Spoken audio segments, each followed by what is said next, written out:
Okay, let's get back to the news we've been covering out of Michigan with Jennifer Crumbley, the mother of the school shooter, found guilty on all 4 counts of involuntary manslaughter. First case we've seen where a parent being charged in the school shooting committed by their child, and again, convicted. Alex Caprariello has been all over it, and Alex now joins us live from Pontiac, Michigan, as the reaction comes in. Alex. Yeah, hey there, Connell. After about 11 hours of deliberation spaced out over 2 different days, the jury came back unanimously guilty on all 4 counts of involuntary manslaughter for Jennifer Crumbley.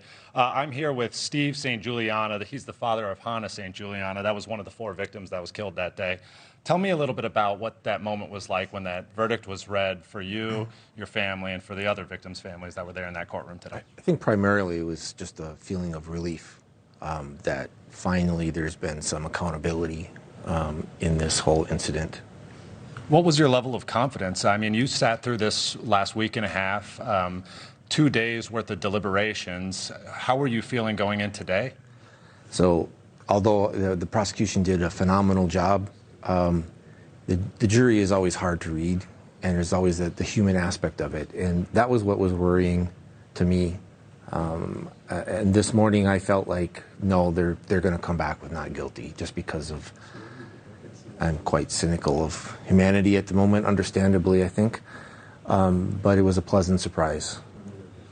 Yeah, I think a lot of the speculation was that because it is such a historic case, because it could have implications for the future, that it might be a toss-up. The fact that the jury came back with multiple rounds of questions might have led us to believe that there was more discussion in there leading towards not guilty. Is that sort of the conversations that you were having as well? Yeah, I mean, that was all running through my head for sure, wondering, why that particular question and things like that.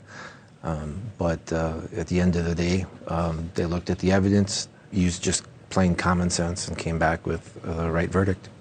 What do you think about the future for America now that we know that Jennifer Crumbley is found guilty? And certainly, if the past is any indication, we will see school shootings in the future, too. So what do you think that this particular trial and this outcome means for Americans' future? I would love to say that this is a game changer, but I honestly don't feel that way. I think it's an important first step, a bit of a wake-up call, but I do not see this as any type of overriding solution to stopping. It's one small piece of the puzzle that needs to be put together to force all of the changes necessary to protect our children.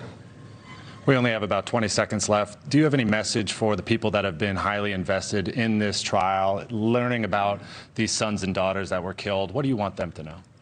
Just that, the families are committed to continue to push for further accountability and change that's necessary to make sure that other families don't have to go through this again, because it's not a matter of if, it's a matter of when this will happen again, and people need to wake up.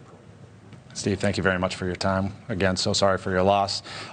James Crumbley, his trial is scheduled to begin in early parts of March. As for Jennifer Crumbley, her sentencing is scheduled for April. Connell. All right, Alex. Well, quite an interview. Please thanks Steve for us. Thanks so much for watching. Just go to joinnn.com to find NewsNation on your television provider. And don't forget to click the red subscribe button below to get more of NewsNation's fact-driven, unbiased coverage.